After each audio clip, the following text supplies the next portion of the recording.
Good afternoon, everyone. Thank you for joining us today. This will be our conclusion, our last Zoom general membership meeting before the summer starts. So, and I'll start making my tours thereafter to the individual boroughs. So without further ado, we have a special guest tonight, ADA District Attorney Katz from Queens. We were supposed to have Miss Clark from the Bronx come tonight, but she couldn't make it. So without further ado, I'm going to do an introduction of you, if you don't mind, and give a little overview. I'd like to now bring on our special guest today, but first let me tell you a bit about her, why we invited her to speak with you. If you have any questions, please put them in the chat. Melinda Katz has served as a district attorney in Queens since January 2020. She's the first woman to hold this position. Since taking office, District Attorney Katz restructured the office with new bureaus and mandates to manage challenges such as taking guns off the streets, empowering victims of domestic violence and human trafficking, and seeking justice even in the oldest of cold cases. She introduced a new violent criminal enterprise bureau to focus on dismantling criminal organizations, which targets the drivers of violence, including members of street gangs, narcotics distribution operations, and firearm dealers.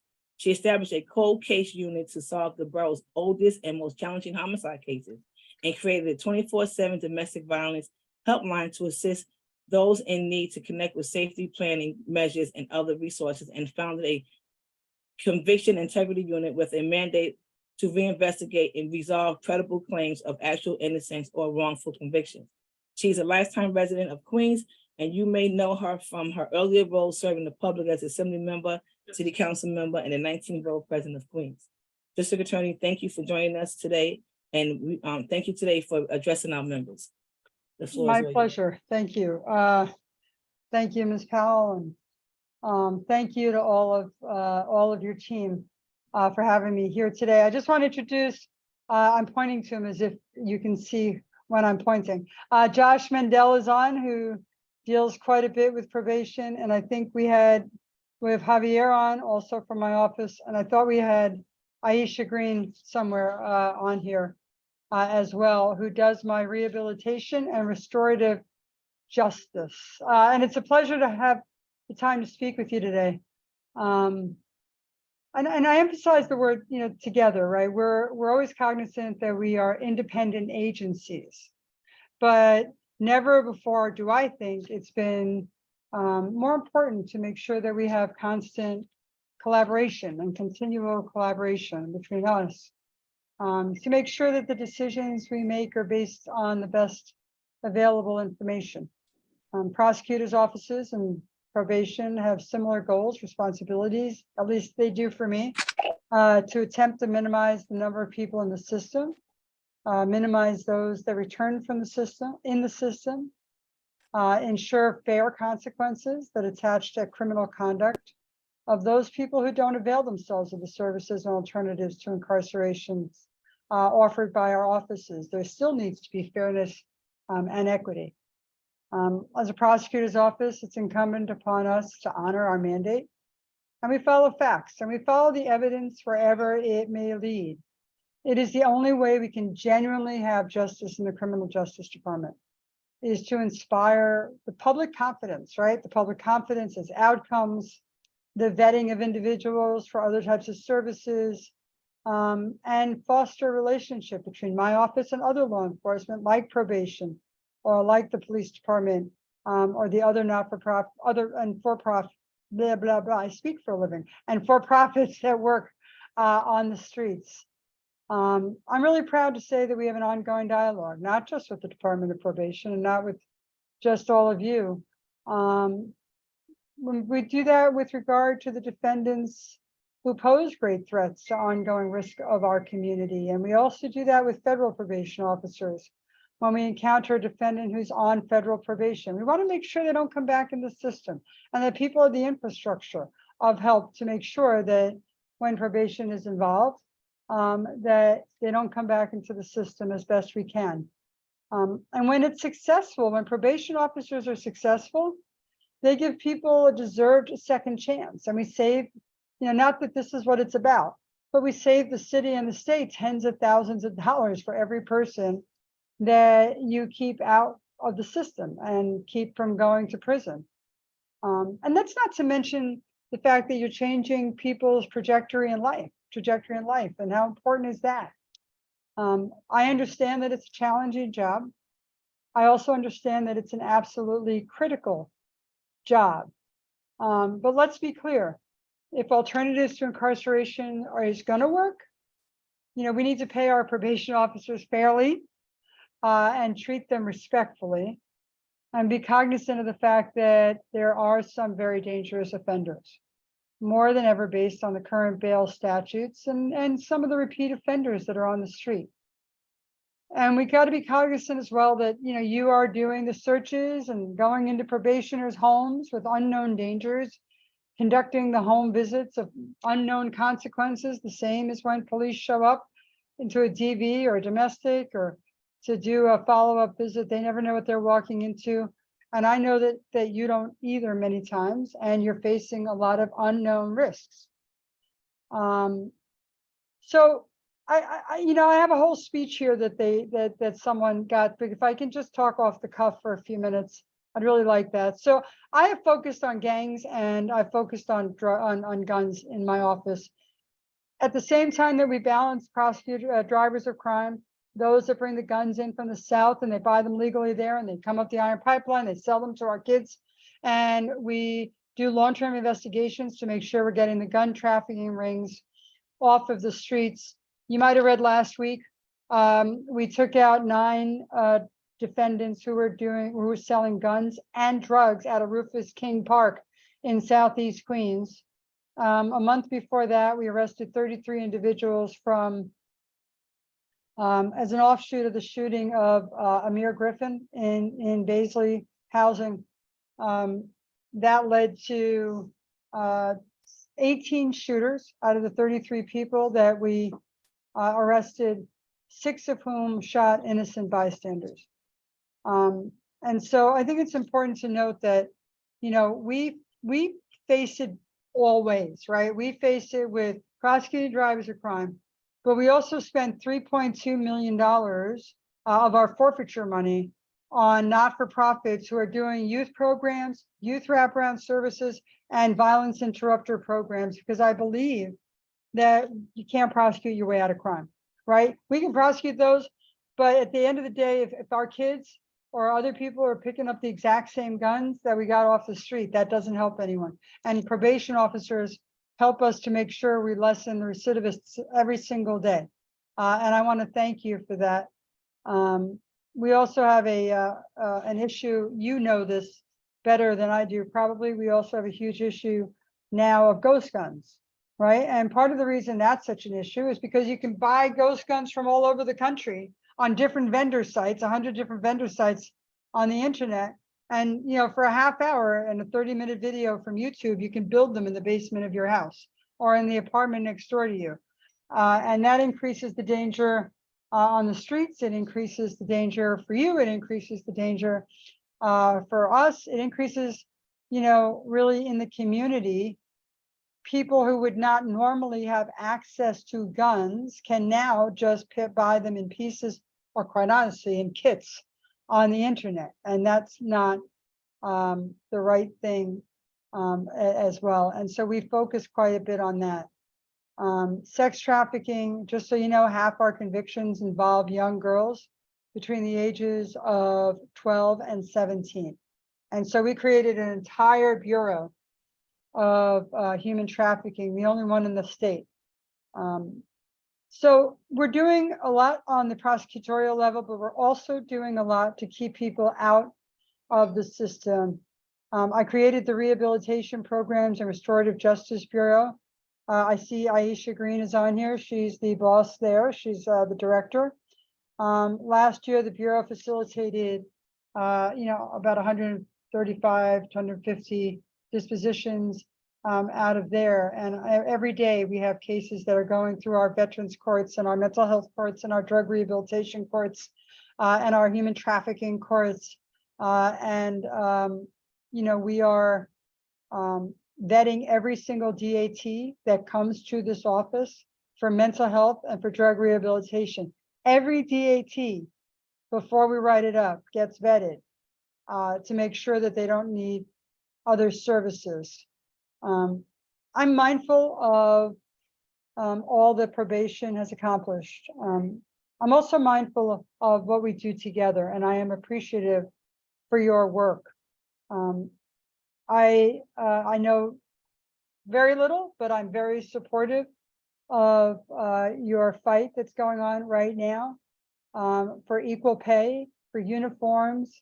I know you're going in and doing half the things, most of the things that police are doing in people's homes, and working with the same people. And you deserve the same protection, the same respect, and equity in pay. And so anything I can do to help on that, I'm not sure what I can do, but anything I could do, I'd be happy to do. Because I do think that you work and do a job that takes unique talent. And I'm very appreciative of the work that you do. I cut it a little short because I didn't know if you wanted to talk.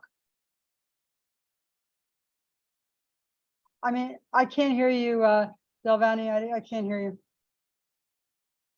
Delvani, I can't hear you. You can't hear me because I was muted. I can't be mute sometimes. But everybody's probably wondering, the DA, the reason I wanted Ms. Katz to come up here is because this show, and for you to also thank you for the acknowledgement of our work and for recognizing the work that we do. And I want the members to see that we are being seen from all different angles, that it's not just, and it's very important that you guys and ladies need to know that you are being seen, and the work that you're doing with the district attorneys, the self-defense attorneys, right? With the judges, with the police department, with corrections, the board of ed, all different entities of this ecosystem, that we play a very significant role in every aspect of these systems to keep people out of the criminal justice system. But then there's those that we also have to have a role of keeping the community safe, right? So we all have to juggle that. We have to juggle those scales of justices. And I think it was very important to have you up here. And I just want to thank you for taking time out to come take time to speak with us, acknowledge us, and show your support. And I'll figure out a way how to plug you in to help us get us to where we need to be. But I just wanted to thank you. You should just know also, sorry, Delaney. No. So you should also just know, I'm getting a little signal here that I forgot to mention electronic monitoring. I think I spoke to some of you about that. The sheriff now does electronic monitoring. You should just know that I have suggested to the city that it seems that in almost anywhere else in the state, electronic monitoring is probation. Yep. Because we're supposed to be getting them services at the same time most of the time. Right. And that made a lot more sense to me. So I'd like to follow up on that conversation at some point. Yes, I do. I have made that opinion very clear to Mark J. I don't know if you speak to them, but okay. I have made that very clear to them that from my perspective, it seems like probation was a much more logical combination. And I think a lot of it came out of COVID, right? We were looking for someone to electronic monitor within a day or two. Right. And I think it just stayed there.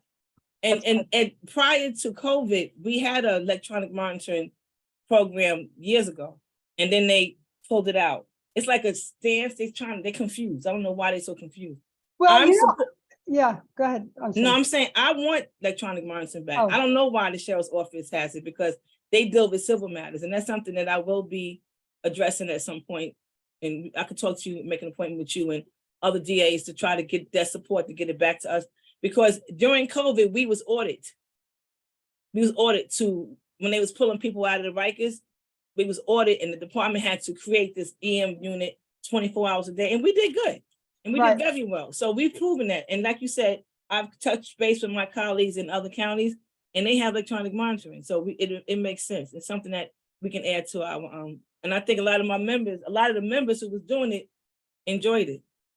Right. Well, and I think it makes more sense to me. Makes I sense. think that's why the other counties do it. I think Buffalo has it for electronic monitoring. I think most of the counties have it. I know I've spoken to John Flynn before. He says that it's really probation that does most of their like electronic monitoring, right? Stuff. Also in electronic monitoring. I also think a lot changed. We have to remember that on January 1st, 2020, misdemeanors became non-qualifying and nonviolent crimes became non-qualifying. So I think at first people were thinking of EM instead of asking for low amounts of misdemeanor money, because people shouldn't be able to buy their way out of jail, right? If you, you know, like if you didn't have enough money, if you had money, you were out. If you didn't have money, you were in. Right. But I think since misdemeanors are now non-qualifying, I think it's gotten caught up in the whole fight, and I think we haven't quite caught up to it. That's my opinion. But What's your opinion? I I think mean, yeah. yeah. You said, oh, so I got a chat, and somebody said we need EM to come back. So Oh, I think it's something. I think we got a consensus. Everybody wants it to come back because we're the best ones for the job. We wear a lot of different hats, and we're very multifaceted, and we have the skills and abilities to do it. And who would be best but probation officers to do it? Like you said, they get the services. We can keep an eye on them. You know, they stay in the community. They're not. That's like so many different angles you can use that bracelet, right? You can use it as a sentencing. You can use it as an alternative before you actually violate them. There's a lot of ways that we can actually use it outside of the other than the sheriff's office. Any other questions do we have? Mr. Mandel, do you want to talk about your experience? Do you have worked with probation? So yeah, I mean, as the DA indicated, we have an ongoing dialogue with the City Department of Probation, not just the officers here in Queens, but we've dealt, you know, over the past however many years with your CLOs on a regular basis, with your supervisors, with your counsel's office, and it really has been an outstanding relationship. Again, we're always mindful that we have, we're different agencies and we have independent obligations, but we try to get stuff to your officers as quickly as possible to let them know when we have an offender that should be, you know, of note to you. And similarly, you know, your people, particularly here in Queens, are fantastic, letting us know when we have a new case with someone who's on probation who poses a greater risk than we would otherwise be aware of. So we just thank you for everything you guys do, as the district attorney has indicated. It's a tremendous relationship. Thank you so much. Ms. Green, do you want to wait? Well, before Ms. Green speaks, Ms. Delvani, let me, you know, I want to just make a particular thank you. I kept forgetting these because I didn't read my speech. You see, this is the problem. So Aisha's like, you should have read your speech. I got my notes. Sorry. So I want to just mention that in the highlight of prosecution for gun violence, I decided to create, and Aisha Green has been really amazing at it, but I wanted to create a gun diversion program. In the highlight of the prosecution, we were prosecuting all this gun violence. We have like 2,000 to 3,000 gun cases at the same time, top count CPW2 cases going at the same time. COVID stopped me from doing gun diversion in the beginning of my administration. So in the middle of it, I said, let's just do it. Let's just go for it. And I know you guys were so helpful, and the partnership with Fortune Society and SPO Moultrie. And I want to just say a special thank you, because, you know, that took a lot of faith in a lot of our cases to do. We don't have like an outstanding number of them, because I know that if I fail once or twice, it's like the end to the program. So I want to make sure that we vet carefully.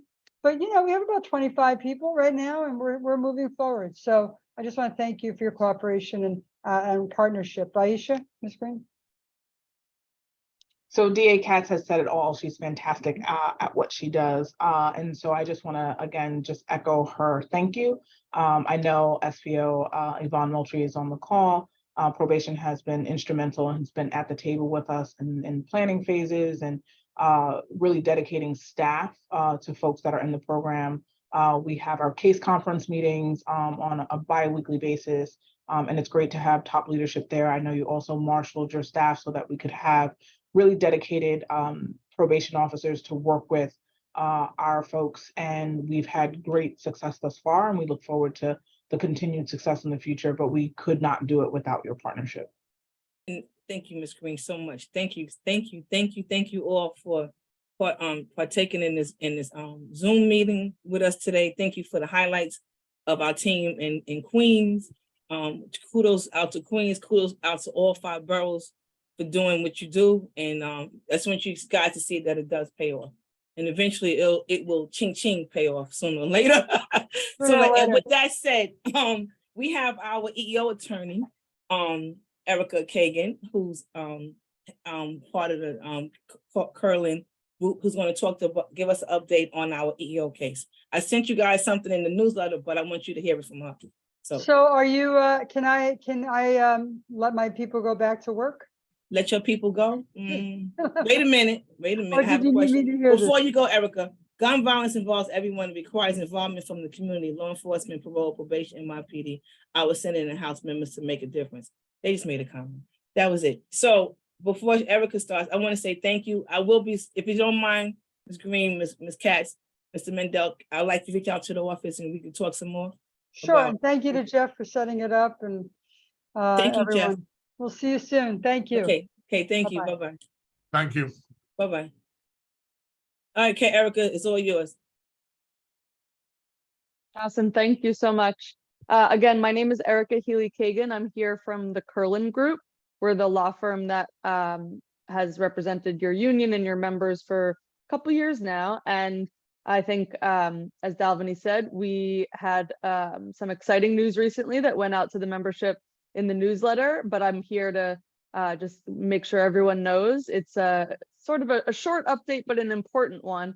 And what that is that for those of you who remember, we initiated the lawsuit in 2021. So the wheels of justice do move slowly. Unfortunately, the courts are fairly backed up these days, but defendants, I think the last time I was here to update you, I said defendant, the city and the Department of Probation had made what's called a motion to dismiss. And that's basically the city trying to get rid of the whole lawsuit, trying to convince the court that the lawsuit should get thrown out. That's what the city did.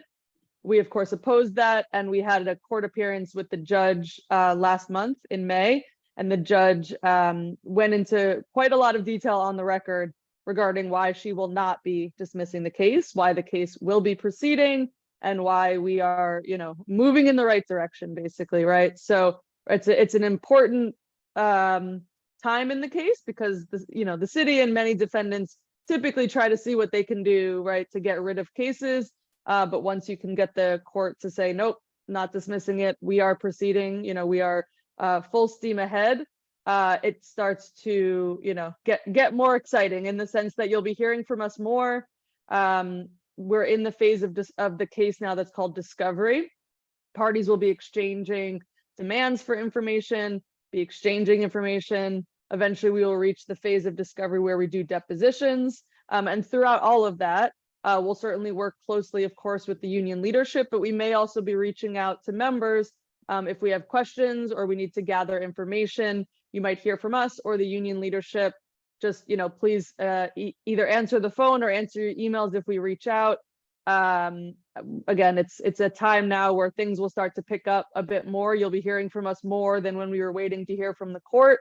But again, the good news is even though things took a little bit of time, we're moving in the right direction, and we're about to pick up on again discovery, which is when we exchange lots of information, and we'll have more updates for you as discovery proceeds.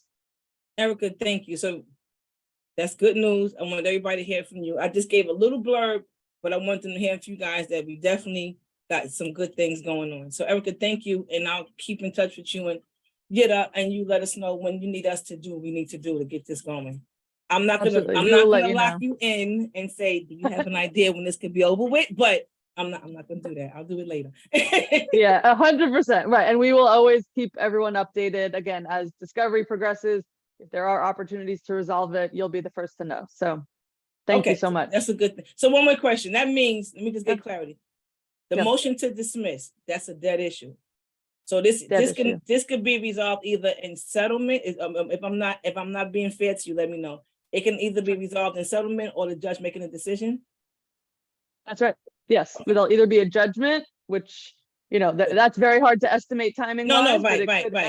Right. It could end in a judgment, and there could be opportunities to try to settle it. That would be, again, you'd be the first to know if that's kind of bubbling up as a possibility. But right now we're just putting our heads down and doing discovery. No dismissal. That's what we wanted to hear. Okay, Erica, thank you. Have a good one. Have a good summer and take care. Thanks so much. Absolutely. Bye-bye.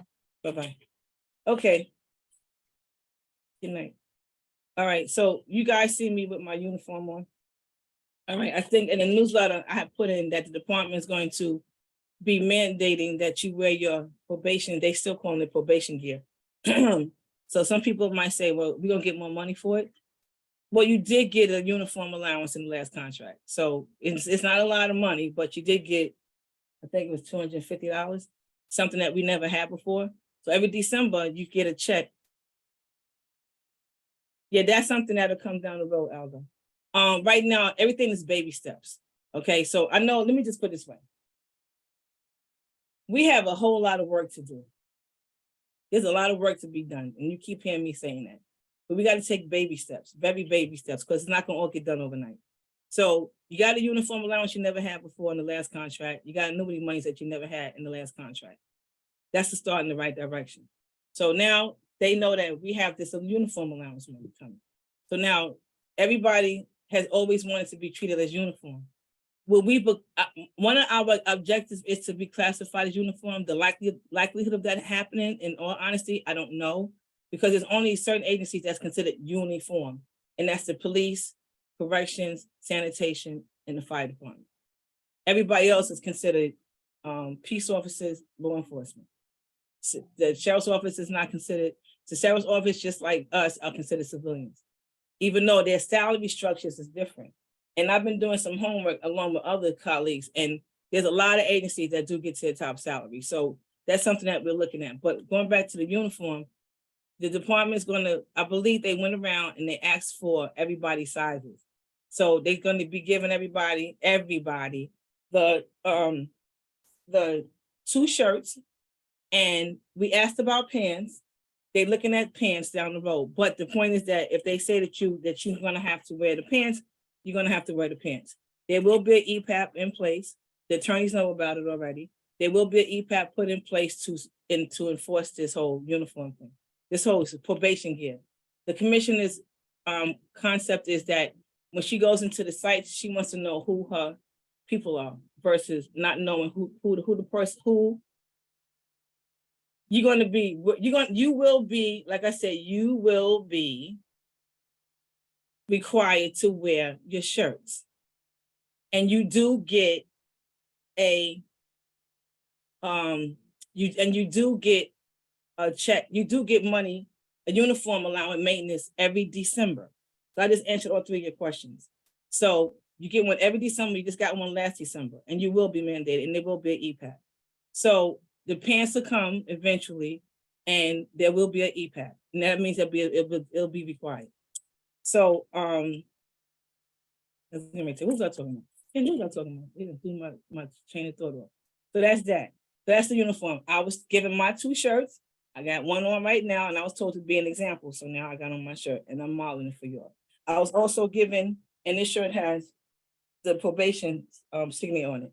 They have the link that they gave you guys. If you don't have it, we'll put it up on our website, so you can have the link where you can order the rest of your uniform.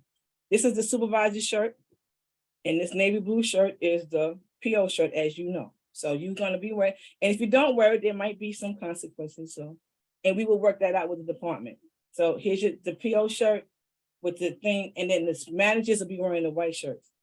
And that's how we're going to be. Y'all been wanting to be law enforcement, so this is it. And this commissioner is very supportive of us getting our salaries and helping us try to get us our salaries in a better place than it is right now. Housekeeping. I'm gonna talk about the contract at the end. Housekeeping. When you submit claims going forward, you have to submit all the receipts that goes with it, whether you're mailing them or you upload them into the system. Along with the receipt, you have to submit the claim form. You can't put a copay claim form with a prescription claim form. There's a reason why we have to distinguish each claim form, and it has to go according to the claim that you put it in. So please make sure that you submit each claim and the receipts for the claim that you put it in. Otherwise, we're gonna have to reject them and send them back and ask you for the required documents, and we have to show proof of payment. So if you have any questions about that.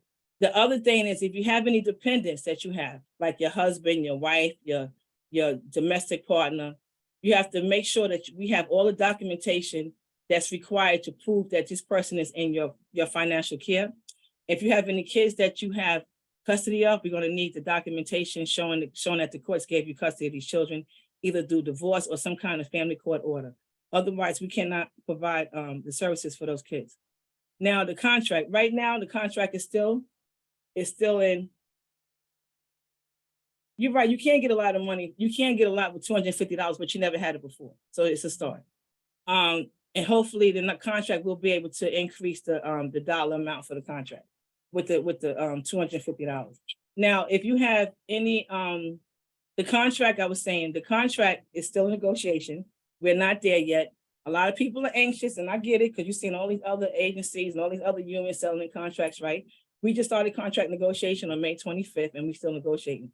Like Erica said, when it comes to the EEO case, you'll be the first to know. When I have something to come back to tell you, I'll be the first one to tell you. And we'll either do another Zoom, and it definitely going around to the boroughs and letting you guys know what's going on with the contract. But right now, everything is in motion. And hopefully we'll be able to come to some kind of resolution with the city soon. Now, Friends and Family Day is August 5th. And anybody interested, the tickets are now on sale. And anybody that's interested in taking the bus, you have to put your reservations in for your bus, and the tickets are $40. And we've put out the announcement on how much it costs for the kids. Anybody 3 years old is going to have to sit on somebody's lap. But if you're going and you're taking the bus, we ask that you put your reservations in now and pay for your tickets as soon as possible. If you're going to take if you're going to drive, then we'll provide you with parking passes. Somebody asked me, what about the contract? Like I said, the contract is still in negotiations, and we haven't come to any finalization with the city yet. And other than that, this was a short meeting. So any other questions, you send them to United Probation at, Jeff, what's the email again? probation@gmail.com. Right, United Probation at gmail.com. So the department will let you know when you're going to start wearing these shirts. I think they went around already and did the orders, and they will let you know when you're going to have to start wearing the shirts. So other than that, you guys have a good summer. And if there's anything comes up between now and before the summer's out, I'm going to have a Zoom again. Okay? Thank you. Thank you, Tangent.